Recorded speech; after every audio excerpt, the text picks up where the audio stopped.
right, Coach, the first event of the Spring 2018 schedule is over, and it's on to the next one. As the Lady Rail Splitters started off the schedule on the second semester at the Midwinter Invitational in Jonesboro, Arkansas, down at Arkansas State, and what was after a 54-day break between competitions. Yes. And going through that kind of day by day, we'll start with the opening day on Friday, and it was a 17th place finish out of 20 teams on that opening day. And overall, what were your thoughts there after the first day? Yeah, we were incredibly disappointed.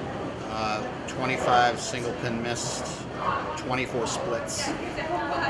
With such a long break, sometimes you see that with teams where they come into the event and they're just not competition ready. It was well below what we'd expected.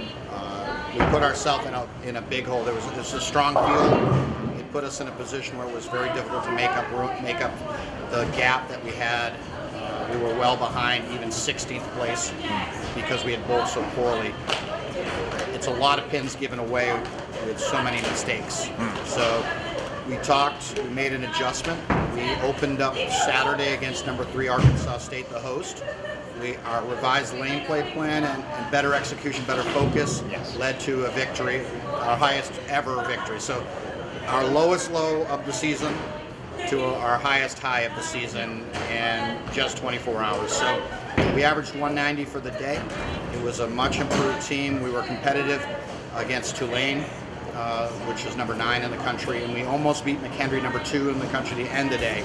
So we were very proud of our effort and focus. 190 after a very, very poor performance was outstanding. I was very proud of the women. And then we came in to Sunday and we swept. We actually only lost 2 single games of the matches, so we really dominated every match. They bowled very well together, and we went 8-4 on the weekend, 8-5 on the weekend. So it was for 8-5 in a strong field tournament. We were very proud of that. In recovery, we averaged about 185 in the bracket Baker portion.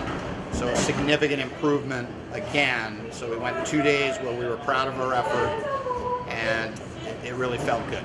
And what does that say about the resiliency of the team to come back from that, from that kind of underwhelming day in the first day, and then, like you said, to get that huge win over Arkansas State on Saturday, to boost the team's confidence, and then to end the day sweeping all the Baker games on Sunday to really kind of wrap up that weekend? Yeah, I'm always impressed with how tough we are. We're not afraid to bowl anyone, and when we're down, we don't give up. Even in year one, that really has to do with our training program.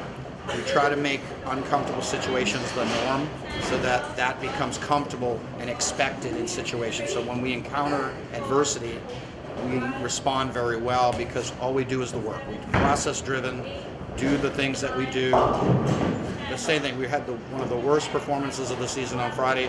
We were the first team there on Saturday morning doing our normal routines like we always do. And those protect you and keep you motivated and focused on just do the best you can each and every time that you come out.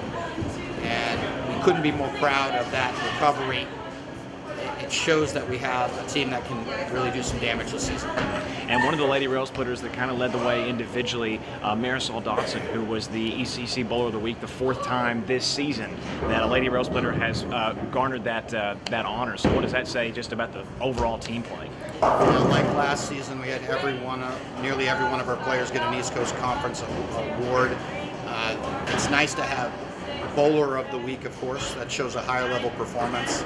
Marisol's been working incredibly hard on her game and is starting to achieve what we expect of her, because certainly we need her to perform at a higher level as we continue on to that East Coast Conference Championship tournament.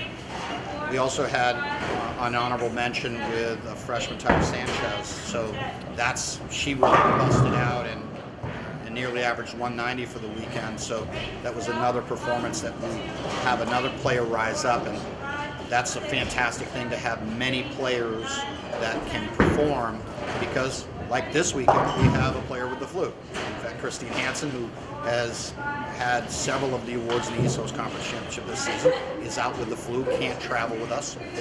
So we need players to step up to take that high production that we normally rely on in competition. So I expect us to do well. Several of the players have been training well this week. The condition one that sets up nicely for us and many of the players. So that's a good thing. And again, that shows our adversity, recovery, and the strength of the depth of our team. And now it's on to Altoona, Pennsylvania this coming weekend for the Red Flash Invitational, the second event of the spring campaign. So what can we expect off of that Midwinter Invitational, building that momentum, and what can we expect this weekend? We scheduled this with the purpose of trying to be our best when some of the teams are not as competitive. It's one of the weakest fields. In fact, it is the weakest field we've ever been to. But we have some East Coast Conference contenders like Franklin Pierce and Kutztown, that Felician, that will be participating. So it's a dual purpose event. One is to see our competition that we haven't seen yet this season in a competitive format and actually get to compete against them. And also to try to be strong and bowl up to our level when teams are weaker than us. It's very important. That's going to be one of the things in the early round matches of the East Coast Conference Championship. Teams are going to have to beat teams that they're better than, and they're going to have to perform on the day when it matters most. So this will be a good indication. Can we do that? Can we be competitive? There are a few teams that are strong, but not many. So it's a completely different situation than most of the tournaments that we're at, and it has a completely different intent. So I'm excited to see our competition that we'll be facing in March. And also, can they be strong? We're missing one of our best players. Can people step up? Can we dominate matches that we should? And if other teams are bowling well, can we respond and be at our best when they produce good results against us? Can we respond in a moment? Because when you get down to best of 7 Baker matches, you have to respond in the moment, because if you're out, if it's double elimination, that second match, you're going to feel that pressure, you're going to have to respond.